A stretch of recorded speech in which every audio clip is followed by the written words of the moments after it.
حدیث پاک سنو، اللہ کے حبیب فرماتے ہیں کہ 5 کام انبیاء کی سنت ہیں، 5 کام ایسے ہیں جو نبیوں کی سنت ہیں.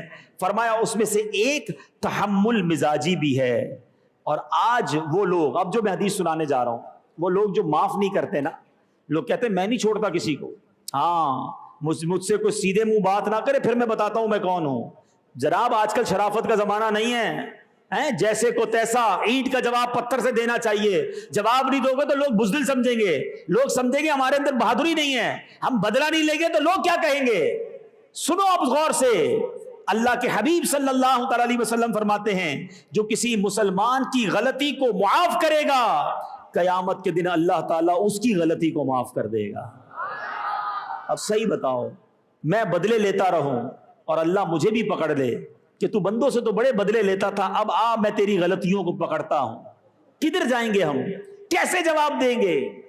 غور کیجئے میٹھے اسلامی بھائیوں، آپ کو جب بھی کسی سے بدلہ لینے کا جی چاہے نا، جب بھی کسی کو سزا دینے کا جی چاہے، خیال کر لو کہ میرا رب مجھ پر قدرت رکھتا ہے، قابو رکھتا ہے.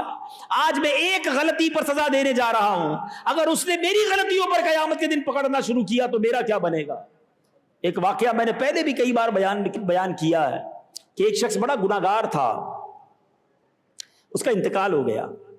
مرنے کے بعد کسی نے اسے خواب میں دیکھا اور پوچھا تمہارے ساتھ کیا معاملہ ہوا؟ کہتا ہے مجھے اللہ تعالیٰ نے بخش دیا. کہ تو بڑا گناہگار تھا، تیرے تو گناہ بھی بہت سارے تھے. کہ واقعی بڑا گناہگار تھا. ایک بار میری زوجہ نے کھانا بنایا اور اس کھانے میں نمک بہت زیادہ تھا. مجھے بڑا غصہ آیا کہ بیوی کو جو ہے نا تھپڑ ماروں، یہ پلیٹ بھی اس کے منہ پہ مار دوں.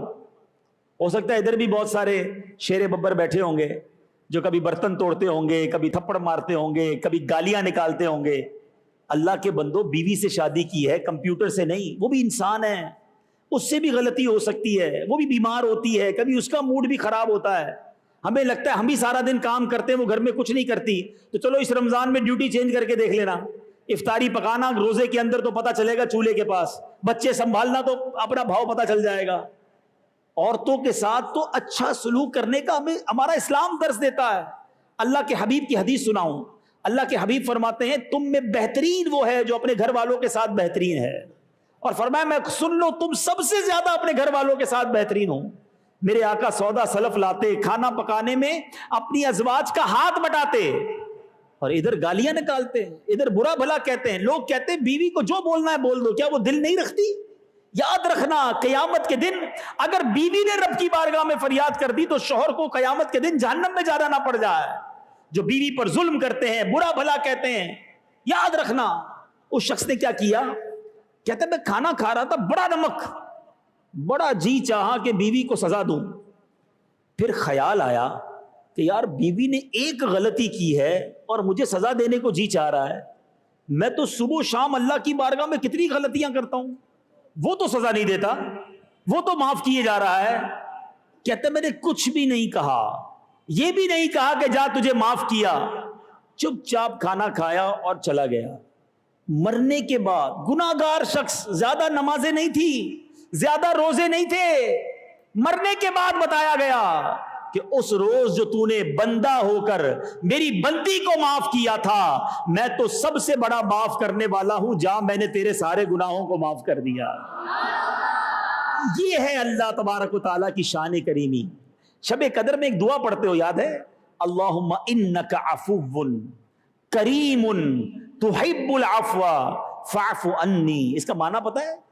اے اللہ، اللہم انک عفو، اے اللہ تو معاف کرنے والا ہے، تحب العفو، تو معافی کو پسند کرتا ہے، فاعف عنی، میرے مالک مجھے بھی معاف کر دے. جب یہ دعا پڑھتے ہو تو بنو بھی تو صحیح نہ ایسے کہ اللہ معاف کرنے کو پسند کرتا ہے اور تم چاہتے ہو تمہیں بھی معاف کیا جائے. مگر ہم کسی کو معاف کرنے کے لیے تیار نہیں ہیں. نہیں جناب، نہیں چھوڑوں گا، سیدھا کر دوں گا، بتاؤں گا میں کون ہوں. اس کو پتا نہیں میں کون سے خاندان سے تعلق رکھتا ہوں، میرا قبیلہ نہیں پتا، اسے پتا نہیں کہ میں کون ہوں. ارے تمہیں اتنا غصہ کس چیز کا ہے؟ معاف کرنے والے بنو. بخاری کی حدیث ہے، نبی پاک فرماتے ہیں پہلوان وہ نہیں جو کسی کو غصے کے وقت پچھاڑ دے، پہلوان وہ ہے جو غصے کے وقت اپنے آپ کو قابو میں رکھے. یہ کام زیادہ مشکل ہے، پچھاڑنا مشکل نہیں ہے. آپ کو کسی نے پتھر مارا، آپ نے بھی اٹھا کے پتھر مار دیا، کیا کمال کیا؟ کمال یہ ہے کہ اس نے پتھر مارا اور آپ نے اسے معاف کر دیا. بھول گئے نبی پاک کے ایٹیٹیوڈ کو، بھول گئے نبی پاک کے طریقے کو. نعتیں تو بڑی پڑھتے ہیں. سلام اس پر کہ جس نے خون کے پیاسوں کو کبائیں دی.